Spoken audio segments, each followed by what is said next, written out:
সূরাতু আল কারিয়ার প্রথম 3টি আয়াত তেলাওয়াত করেছি। এই সূরার ভেতরে আপনি থাকবেন না, আমরা কেউই থাকবো না, হয়ে যাবে খান খান হয়ে যাবে, সব মেসাকার হয়ে যাবে। আমি থাকবো না, আপনি থাকবেন না, আমরা কেউই থাকবো না, থাকবে একজন, তিনি কে? আল্লাহ। এটার নাম কিয়ামত, যেটার ব্যাপারে বিশ্বাস না থাকলে ইমানের ঘাটতি চলে আসবে, ঠিক কি না? তো সেই কিয়ামতের দিনটা কেমন হবে, কিয়ামতের দৃশ্যটা কিরকম হবে, এর নকশা খুব সংক্ষিপ্ত পরিসরে মাত্র 11টা আয়াতে আল্লাহ তুলে ধরেছেন। আপনি মনোযোগ দিয়ে কানগুলো খরগোশের মতো খাড়া করে যদি কথাগুলো শুনেন, আপনার মনে হবে আপনি এখানে বসে কিয়ামত চোখে লাইভ দেখতেছেন। লাইভ আল্লাহ এমন ভাবে বলেছে, সুবহানাল্লাহ পড়েন। তা আসুন আমরা সরাসরি কিয়ামতকে দেখে আসি। আসলে কিয়ামতটা কেমন বর্ণনা করছেন কে? আল্লাহ।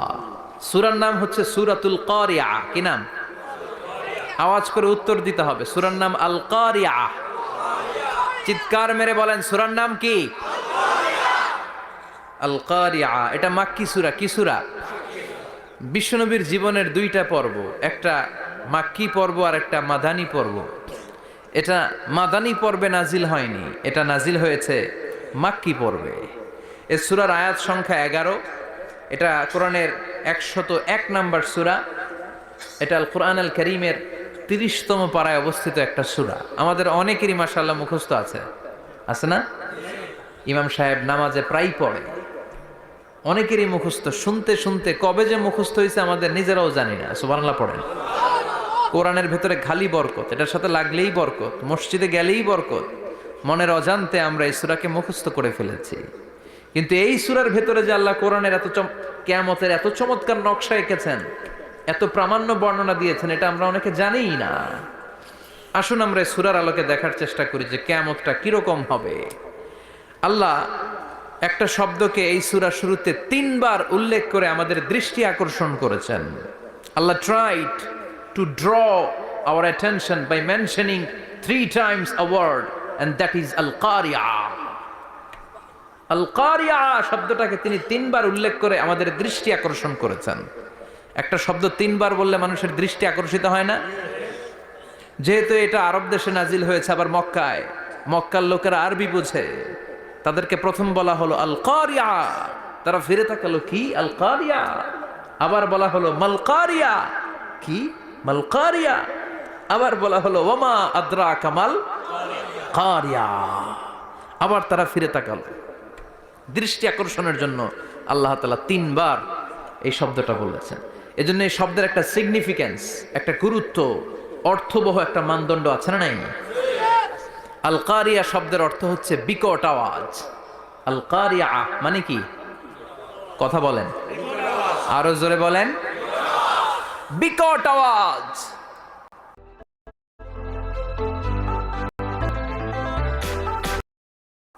এই বিকট আওয়াজটা তৈরি করার জন্য আল্লাহ তাআলা একজন ফেরেশতা তৈরি করেছেন, যার নাম হচ্ছে ইসরাফিল। নাম কি? আমাদের মধ্যে অনেকের নাম কিন্তু আমরা ইসরাফিল রাখি, তাই না? ইসরাফিল আছে না নাই? আজরাইল কিন্তু রাখে না কেউ, ডরে। কেন রাখে না? ভয় পায়।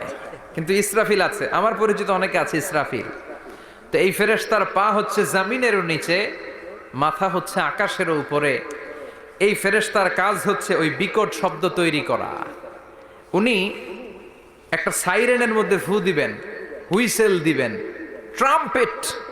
ওই ট্রাম্পিটে, ওই সাইরেনে, ওই হুইসেলে ফু দিলেই শুরু হয়ে যাবে আল কারিয়া। মাল ওমা আদরাকা মাল।